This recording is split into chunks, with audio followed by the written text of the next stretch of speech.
Good evening. This is Akashvani Kohima. I'm Kahar with the evening news. The headlines. ECI announces special summary revision of electoral rolls in 28 Koridang Assembly Constituency under Mokokchung. DGCA's inquiry committee submits report on disruption of Indigo flights. Prime Minister Narendra Modi to share his Mann Ki Baat at Akashvani tomorrow.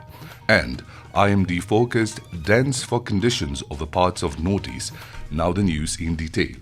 The Election Commission of India ECI has ordered a special summary revision SSR of the photo electoral rolls for the 28 Koridang Assembly constituency with 1st January 2026 as the qualifying date in view of the upcoming by-election. The 28 Koridang Assembly constituency fell vacant following the demise of sitting MLA Imkong L. Imchen on 11th November this year. In a press release, Chief Electoral Officer CEO Naglin Bhagyashri Bayanat informed that the final publication of the electoral roll will be carried out on 7th February 2026. She stated that the rationalization of polling stations will be completed by 29th December 2025, while the integrated draft electoral roll will be published on 3rd January 2026. The period for filing claims and objections has been fixed from 3rd January to 24th January 2026. A report. During the special summary revision, various forms will be used, including Form 6 for new voter registration, Form 6A for inclusion of names of overseas electors, Form 7 for objections to inclusion or deletion of names in the existing electoral roll, and Form 8 for correction of entries, shifting of residence, replacement of epic, or marking of persons with disabilities (PWD). Electors and applicants can submit the required forms to the concerned booth-level officer (BLO), Assistant Electoral Registration Officer, or Electoral Registration Officer. The forms are available on the ECI and CEO Naglin websites. Applications can also be submitted online through www.voters.eci.gov.in. Ning Akashvani News, Kohima.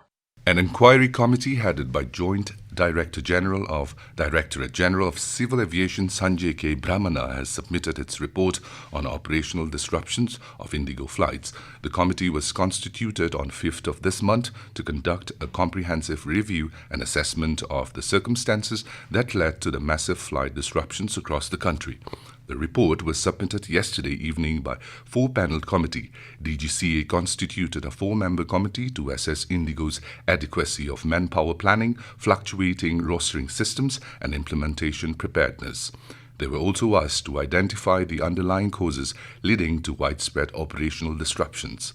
The aviation regulator body also instructed the committee to ascertain the accountability and responsibility for planning failures that led to the breakdown of operational stability. Prime Minister Narendra Modi will share his thoughts with the people of the country and abroad in the Mann Ki Baat program on Akashvani at 11 a.m. tomorrow. It will be the 129th episode of the monthly radio program. More from our correspondent.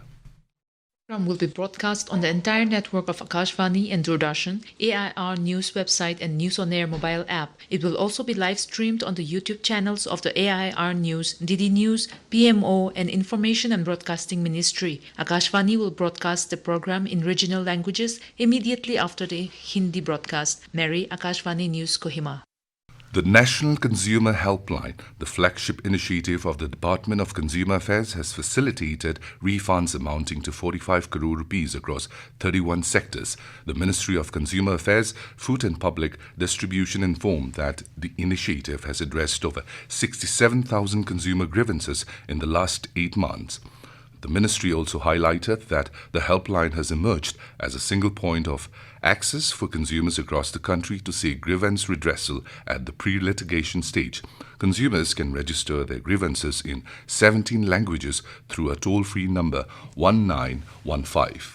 Minister for Public Health Engineering Department PHED Jacob Jimomi today addressed the Golden Jubilee celebrations of the Kagaboto Area Students' Union KASU at Kagaboto Town in Newland District. Speaking on the occasion, the minister described KASU as a vibrant platform that has fostered interaction, nurtured ideas and inspired renewed consciousness among successive generations of young leaders. He expressed confidence that as the union marks 50 years of its legacy and vision, it will continue to ignite young minds and serve as a torchbearer of positive change in the region. Congratulating all past and present members of KSU, Mr. Jimomi extended his best wishes for the union's future endeavors, expressing hope that the journey ahead will be guided by God's continued blessings. On the occasion, the PhD minister also inaugurated the Kagaboto Area Students' Union Office building. This is Akashvani Kohima giving you the news. For quick news update, follow us on our X handles AIR News Alerts and AIR_Kohima. You can also listen to this news bulletin on News on Air app and YouTube channel AIR News Kohima. Welcome back. You are listening to the evening news.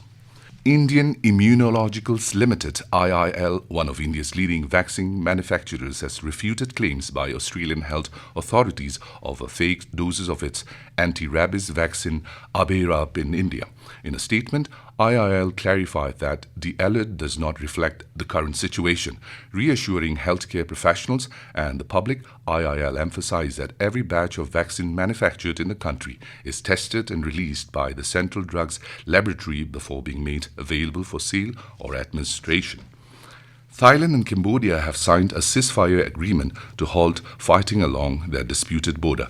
Thai Defence Minister Nathapon Nakpanich and Cambodian Deputy Prime Minister and Defence Minister T. Siaha signed the agreement today at a border checkpoint in Thailand's Chanthaburi province. Both countries agreed on a joint statement during a special meeting of the Border Committee. In Bangladesh, a blast at a madrasa in Keraniganj today left 4 people injured, including a woman and 2 children, prompting a major police operation that led to the seizure of around 250 kilograms of bomb-making materials. The explosion occurred around noon at the Umal Kura International Madrasa in the Hasnabad area. India Meteorological Department IMD said that dense fog conditions are expected over parts of northeast India till 1st of next month. In Nagaland, the weather is expected to remain dry till the 2nd of January. However, dense fog is very likely to occur at isolated places across the state today. According to the IMD, districts experiencing dense fog include Dimapur, Kohima, Peran, Peg, Wakha, Mokokchung and Mon. Dense fog has disrupted the movement of several trains in various parts of the country due to low visibility. According to Indian Railways, as many as 19 trains are delayed by over 2 hours. Passengers are advised to check the latest status of the trains before arriving at the station to board them. And Indian all-rounder Dipti Sharma broke multiple records during the 3rd T20 against Sri Lanka in Thiruvananthapuram. With a spell of 3 for 18, she surpassed Australian legend Alice Perry to become the 3rd highest wicket taker in women's international cricket, claiming 333 wickets overall. In the T20 internationals, Dipti became the first Indian across men's and women's cricket to reach 150 wickets. She also became the first cricketer to record 1,000 runs and 150 wickets in T20 internationals, scoring 1,100 runs at an average of 23.40.